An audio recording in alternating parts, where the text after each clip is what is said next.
Real Madrid o'yinlarida hakam o'yin tugaganligi haqida hushtakli chalishi bilan hech Bellinghamga e'tibor berganmisiz? Juda qattiq charchagan bo'ladi va egilib qoldi.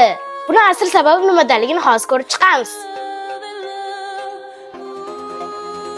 Variantli ko'pchilik aytadi. Bellingham tinmay mehnat qiladi. Orqada ham, oldida ham, o'ngda ham, chapda ham, hamma yoqda Bellingham. Bunaqa yugurgandan keyin charchaydi deyshadi. Bo'lishi mumkin. Yoki yana ba'zilar judni muskullari kattalashib ketdi, kachoklashib harakatlari og'irlashgan, qiyin harakat qotdi deyshotdi. Bu ham bo'lishi mumkin.